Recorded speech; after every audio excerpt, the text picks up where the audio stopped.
And hello everyone, today is a very unusual video and I would call it fundamental and must see for everyone, not only gymnasts but also their parents and in general everyone who is interested in gymnastics. In the video we will discuss all the issues related to injuries, why they happen, how to deal with them, about the abuse of pills and touch upon a particularly painful topic of psychological injury. The head coach and director of the sports club of Sooperation, Evgeniya will help us with this. She is an international master of sports, a pupil of the Olympic Training Center Irina Usmanova. Now, in addition to coaching, she is a member of the board of the regional organization of sports clubs in Moscow. Well, as you understand, the video will be very informative, so don't forget to like and subscribe to the channel. And let's go to Moscow and talk to Evgeniya. To begin with, let's figure out what injury is. If we don't delve into complex definitions and explain in simple words, then this is some kind of damage, and they can be different types. So gymnastics are most often faced with joint injuries, fractures and psychological injuries. It is about injuries in gymnastics that we will talk. For a start, Evgeniya talked about the main reasons why injuries occur. The first 4 reasons include natural data, poor preparation and improper warm-up,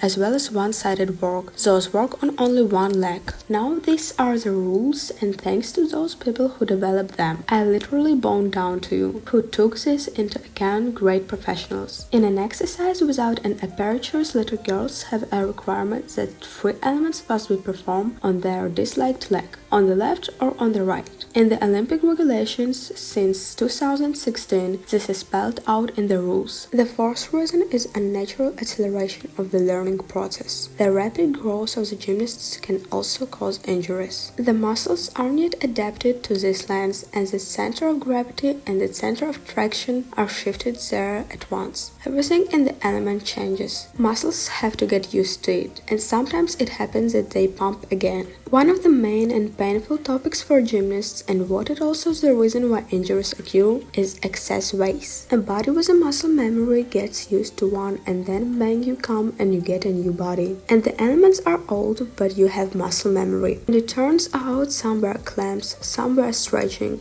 some were generally microfractures. And the last reason is the intervention of non-professionals. It happens that mom, having looked through the rules after talking with a neighbor, begins to delve into the process. Mom, dad are starting to stretch the girls. They don't stretch correctly, they don't understand anything in this. The coach doesn't like very much when parents start to interfere because it's still other hands. Not knowing truly human anatomy, and another situation when parents start to run it in additional classes with other coaches. Dear parents, I appeal to everyone, this is a very important point. No matter how wonderful the teacher who is additionally engaged with you, he will never bear the responsibility that the coach who takes you to the competitions bears. Coaches are even very knowledgeable, they solve the problem without making long-term plans. And the main coach, who is the leader, he may want to concentrate and distribute his work in a different way. Any injury, again, is from my practice when you do something and begin to doubt basically this situation.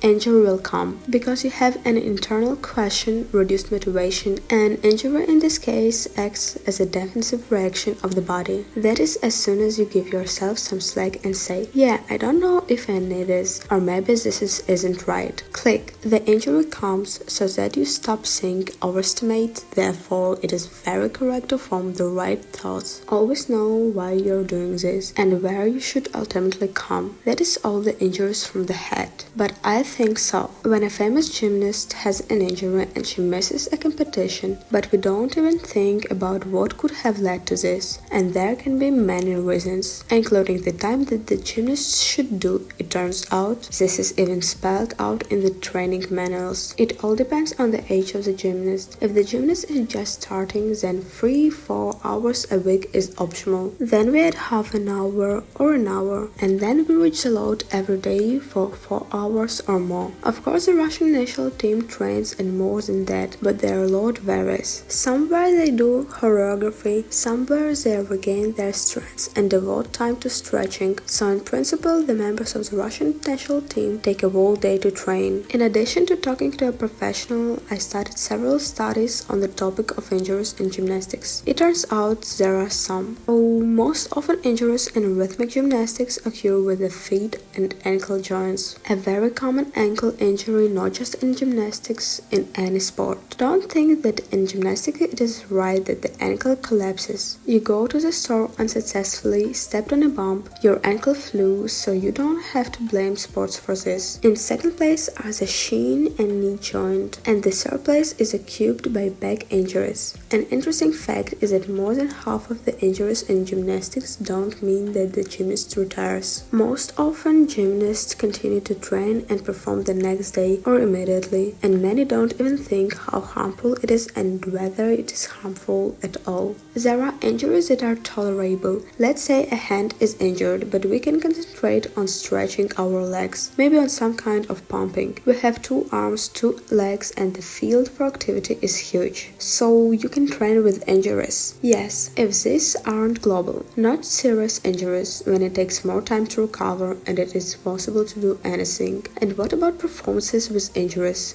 I am categorically against it because I am myself a high-level athlete and I know how difficult it is and how it ends. But here it is already included in the game. What do you want to get at the output and what level of competition? If you spend the entire Olympic season going towards your goal, preparing, and something went wrong for you, and you were injured and you have a completely small period of time, then you can be patient. The game is worth a candle, but if you don't have Olympic gold at stake, but just some ordinary starts, it is always better to recover. It's my personal opinion. Do you and the gymnast discuss everything and say it? Constantly. It's just infinitely constant. But again, some of the children hear and some of the children still try to jerk themselves off. So we stop them for this and we need a coach. This is such a lifesaver want. First of all, we tell our gymnasts, I am your friend, I will help you.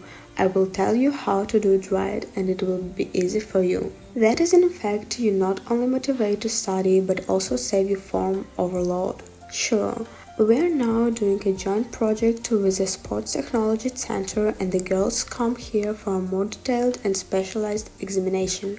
So we have the opportunity to watch it already in the electronic curve how the child is recovering, how many minutes he needs to recover, what training time regimen is suitable for this gymnast. This is of course very important, very cool, and it's already bearing fruit. So you have an individual approach to each gymnast. This story doesn't apply to very young children, beginners who haven't yet set foot on the path of professional gymnastics and are taking their first steps. Concerns those athletes who are already professionally engaged in depth and who play for the team and the part of the national team of our club. Often gymnasts complain of pain for a long time, but workouts are still not missed, and sometimes treatment doesn't help. And most at once we know of cases when gymnasts begin to abuse painkillers without the knowledge of the coach and doctors. Well, this is a very bad and of course it's very wrong. Firstly, all pills should be prescribed exclusively by a doctor or by parents or coaches, but only by a medical team after a diagnosis. And then, if a girl abuses or generally uses painkillers in general, this is called self-deception, when you don't feel pain but your injury continues. By suppressing these feelings, gymnasts simply finish themselves off. So of course, this shouldn't be done in any case. Why is it important to talk to a coach or doctor about an injury? To exercise proper control of the training process. That is, the gymnast herself cannot understand and heal herself? Well, this is logical. Naturally, when one gymnast advised another, I tried it and it helped me. Each has its own organism, its own body, its own characteristics of muscle muscle fibers, and then the pain their shoulder is different for everyone. This is a combination of very many factors that need to be taken into account, and of course the girl isn't able to analyze her conditions in order to prescribe treatment. Not every doctor can do this, we know, but as a practice shows, the gymnast doesn't always tell the coach about her injury or health problem. Here you can recall Dina Verna, who hid her injury from the coach, or the problems of Sasha Soldatova, which she hid for more than 1 year. In these situations, I always hope for the girl's self-awareness. If the girl is small, there can be no talk of any continuations. It is imperative to interrupt, pause, restore the child's body, and then fulfill my plans, which the coach has set for herself. The gymnast may not have had this plan to go to some kind of competition, unless it is, of course, a high-level competition. It may be the ambition of the parents who are pushing forward,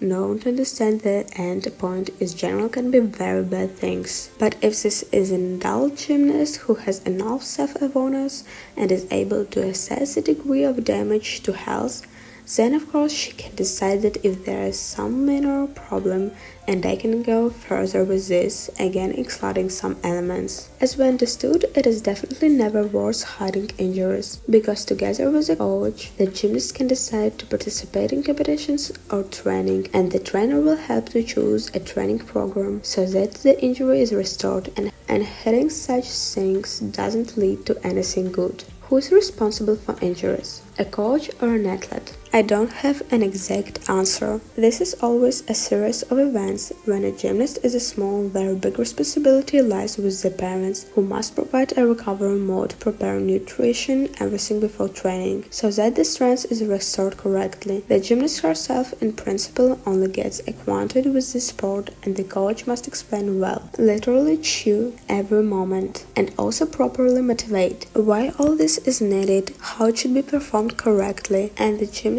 must be extremely focused and attentive, and of course be included in process. That is such a kind of trait. A gymnast, a coach, and a parent. When a gymnast grows up, we mean that she already has the right base and can do a lot of things. She is well trained, she knows the process by heart from the inside. So the responsibility lies with the gymnast herself. Well, to a greater extent, of course, the coach leads this gymnast. You said the correct base. What is it? There are complex elements of rhythmic gymnastics to which the child needs to be brought up. Competent coaches don't fail immediately, but after 7 or 10 years, so that the gymnast mastered the twine first, the correct body position, the correct muscle memory were laid for the gymnast so that she gets used to it. And on this good foundation, on the correct base, complex elements are already being wound. Then it is less traumatic, and this is easier in the end. We now have a bit of race of ambitions. When young coaches grabbed a cool girl with soft joints and let's quickly straighten her, and sometimes break her. All coaches need follow this rule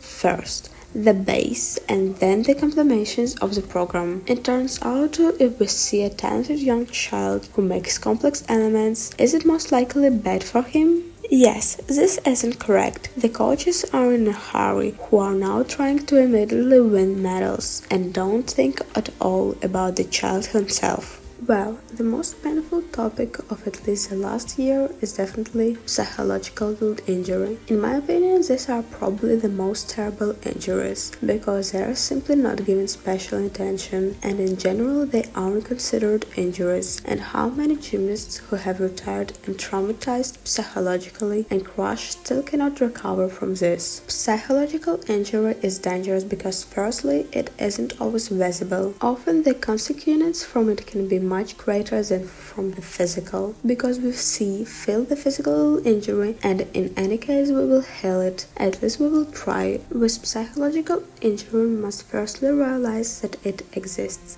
That include introspection, and this is always not easy because we have a very young sport. Our gymnasts under 10 should already be able to analyze themselves. Plus, children grow up and develop earlier. They have introspection. That is, gymnasts is very cool for the brain to mature earlier. But in that regard, if again the coach leads the gymnast incorrectly, then some kind of motivational things are knocked down. Or let's say she did well as a child, she had males, and now there is such a tendency that very early girls go to competitions and begin to join the competitive game. They can be champions, but then when they grow up, other children take the lead. And here it is very important to explain why this is happening and how to deal with it, what is their next and how to develop themselves, because so many girls cannot withstand the competition. They start to say that I was a champion, but now this isn't, so I will quit. Of course, a competing coach should connect here to explain everything, and it is better, of course, to bring your young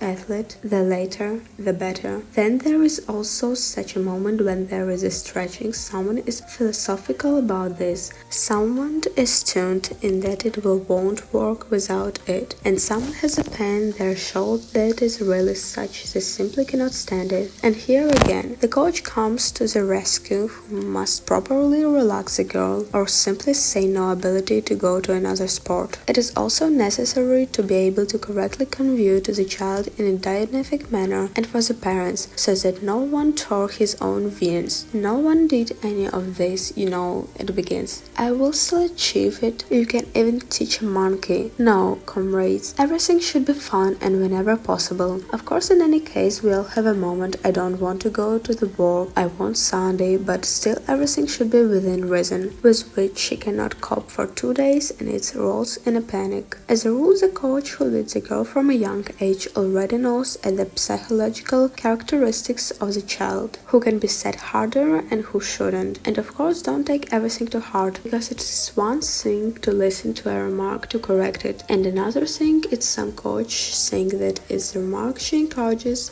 and the gymnast perceives this as an insult. Then it is always better to talk about it. Then there will be no injuries and it is better to hug, shake hands at the end of the workout. It depends on what kind of relationship you have. In mask mode, just exchange a kind glance. In the sports club of inspiration, the coaches focus on the health of gymnasts, teach the correct base and try to keep each girl in gymnastics as long as possible. For me, this is a valuable future of the club, so I was especially pleased to meet Evgeniya and her club team. Thank you for taking the time and answering all your questions, and I hope you like the format. Be sure to write in the comments about the format, and maybe there are some other things that you would like to ask the coaches. I think these videos are very interesting. Well, I have everything on this. Remember that I love you all very much, and bye for now.